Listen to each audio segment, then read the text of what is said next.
दोस्तों, चूज़ा आने से पहले किन किन बातों का ख्याल रखना चाहिए? चूज़ा खरीदते वक्त कौन कौन सी चीज़ें देखी जाती हैं? और जब चूज़ा आपके पास आ जाए तो उसकी ब्रूडिंग कैसे की जाती है? इसके अलावा आपको पोल्ट्री रेट्स अपडेट भी देंगे।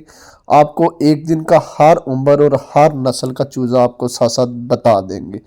जी वीवर, सबसे पहले मैं आपको बताता चलूँ कि अगर आप लोगों को ऑस्ट्रोलोब का चूज़ा चाहिए, ऑस्ट्रोलोब का चूज़ा आप लोगों को चाहिए वो भी मिल जाएगा। और आपको ये बताता चलूँ कि ऑस्ट्रोलोब का चूज़ा एक पीस आपको 160 रुपये का मिलेगा।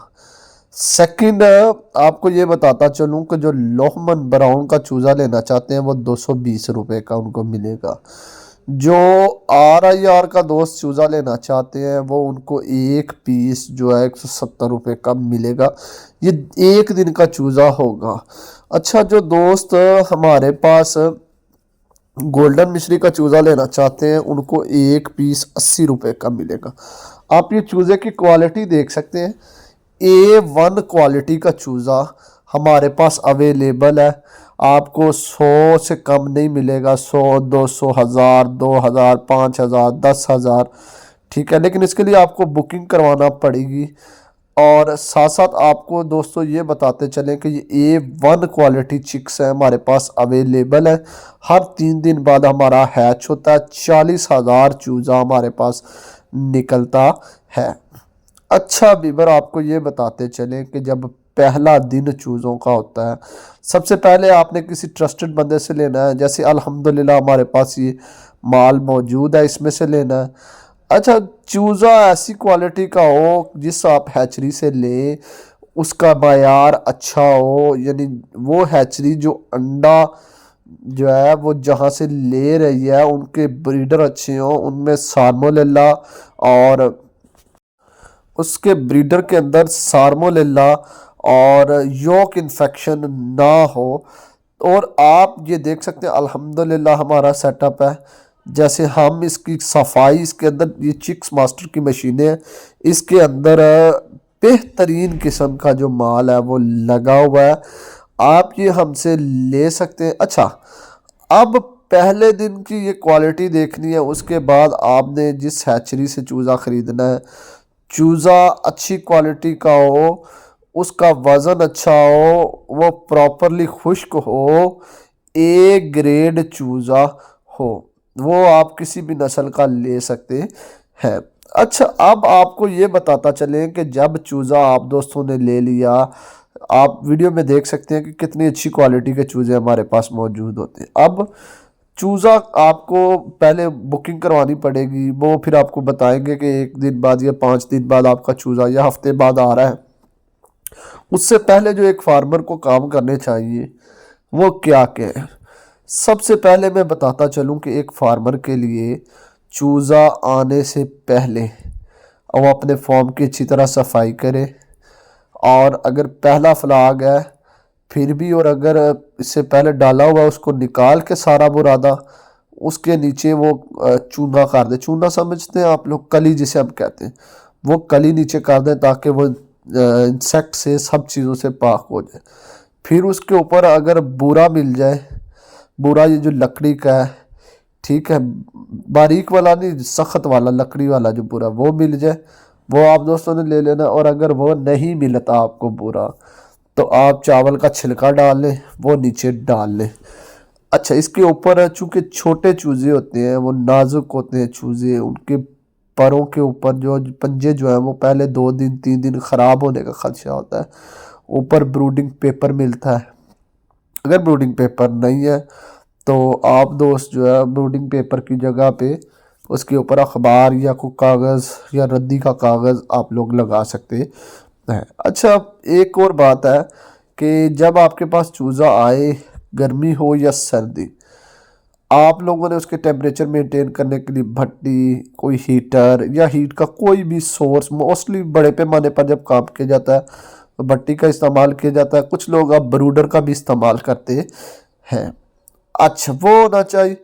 इसके बाद आप दोस्तों ने अपने बर्तन पूरे रख लेने हैं चिक्स के लिए, यानी बी ये एक जो बर्तन है ना वो आप लोगों ने इस्तेमाल करना है। 50 तक भी हो सकता है, 50 चिक्स के लिए एक छोटी सी थाली जो है बर्तन की, वो आप लोग इस्तेमाल कर सकते हैं। पहले दिन पे आपने टेम्परेचर इनका 34 रखना है। आपने 34 डिग्री हर दिन पे आपने 0.5 टेम्परेचर इसका कम करते जाना है। अच्छा, पहले दिन पे अगर सर्दी होगी तो आप देखेंगे कि चूज़ा जो है वो आप दोस्तों का हेल्दी एंड एक्टिव है। अगर हेल्दी एंड एक्टिव है तो आप लोगों ने इसकी फ्लशिंग करवानी होती है। आपने क्या करना होता है कि पानी के अंदर ना आपने गुड़ डाल के वो फ्लशिंग करा, लेकिन जब चूज़ा आए आप उसे, आपका पहले टेम्परेचर मेंटेन हो, उसमें चूज़े को रख दें। जब चूज़ा उसमें रख दें उसके बाद आप दोस्तों ने ये करना है काम कि उस चूज़े को आपने भगाना है, थोड़ी देर भगा के आपने फीड ऑफर कर देनी है। अगर ज़्यादा सफ़र करके फीड ऑफर करेंगे, चूज़ा फीड खा ले जब, उसके आधे घंटे बाद आप लोगों ने उसे पानी जो है उसमें ORS और कुछ दोस्त जो है वो गुड़ वाला ही देते हैं ताकि उसके अंदर जो जर्दी है, योक इन्फेक्शन है, वो ख़त्म हो जाए। फिर उसके बाद आप दोस्तों ने उसको भगाना है। अच्छी तरह भगाने के बाद मतलब उसके पीछे कोई कागज़ ले लें, कोई का शापर ले लें, उसके पीछे चले। हर घंटे बाद आपने एक दफ़ा उसको हिला देना है ताकि वो दब के एक दूसरे के नीचे ना मरे और इनकी मोर्टेलिटी को कंट्रोल किया जा सके। अच्छा वीवर, आगे अगली बात जो होती है वो पहली रात आपने लाइट ऑन रहने देनी है। आपने रात जागना, हर घंटे बाद इसको हिलाते रहना है। इससे होता क्या है, इससे होता ये है कि चूज़े एक दूसरे के नीचे नहीं आते और दब के नहीं मरते। अच्छा वीवर, कुछ दोस्त क्या करते हैं कि पहले दिन ही बड़े पैमाने पर जब किया जाता है तो NDIB की जो है वो स्प्रे में डाल के, या बॉटल आपके पास कोई हो उसका छिड़काव इसके ऊपर कर देते हैं ताकि ये इजीली जो है ये बीमारी से बचा जा सके। पहले दिन रात आपने जागना होता है, उसमें आपने अपने, अगर तो बड़े पैमाने मगर छोटे पैमाने पे आप डिब्बे के अंदर ही रख, वो उसके अंदर ना दब के ना मरे, यानी उसके अंदर ही रहने देना। लेकिन अगर आप प्रोफेशनल लेवल पे हैं तो फिर आप लोग ये रिस्क नहीं लेते। आप गर्म मौसम के लिहाज से अगर गर्मी है तो आते ही ORS देंगे ताकि उसकी जो एनर्जी जो है वो कम हो गई है वो बहाल हो जाए। ठीक है, और आप लोगों ने चूज़े को हर घंटे के बाद भगाते रहना है।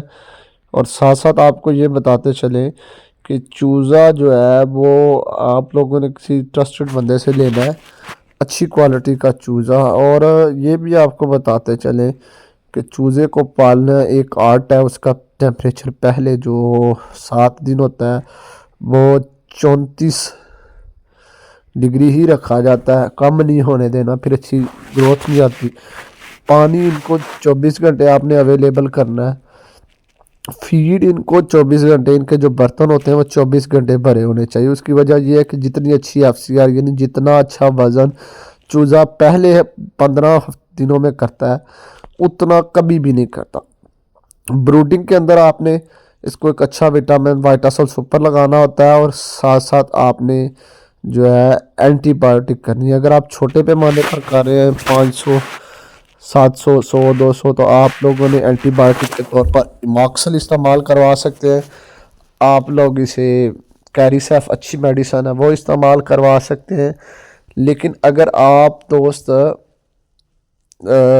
इसको इस्तेमाल करवा रहे हैं प्रोफेशनल लेवल पर तो फिर आप लोग इसके लिए आपको मिलती है योक इन्फेक्शन के लिए एंड्रोसिन प्लस कोलिस्ट्रीन।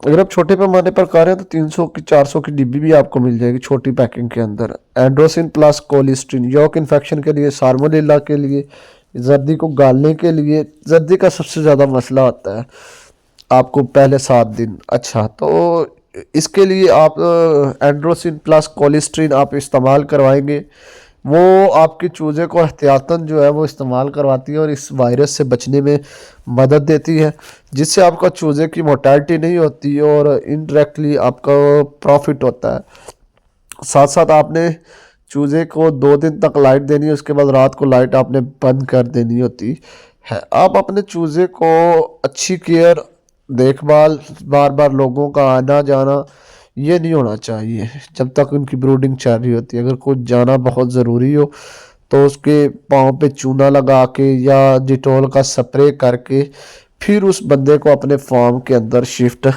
करवाएं। मोस्टली ये होता है कि नए भाई होते हैं वो शौक शौक के साथ दिखाते रहते हैं और पाँव से इन्फेक्शन जो है वो अंदर की तरफ जाता है, जिसकी वजह से आपका फ्लॉग में मोर्टेलिटी लेवल बढ़ जाता है। अच्छा, तो आपने मोर्टेलिटी को 1 2 3 4 शुरू शुरू में हो रही है मोर्टेलिटी तो कोई इशू नहीं, पहले 6 7 दिन छोटे लेवल पर ये कोई मायने नहीं रखता। तो अगर 2 3 से 4 से ज़्यादा हो तो फिर ये तशवीशनाक है। आपने पहले वजह ढूंढनी है, टेम्परेचर नहीं मेंटेन, आप इनको फीड नहीं दे रहे, पानी नहीं दे रहे, या इनकी फीड पानी तक रसाई नहीं है। तो ये चीज़ें आपने सारी देखनी है और इंशाल्लाह आपका चूज़ा जो है वो अच्छी तरह पल सकेगा।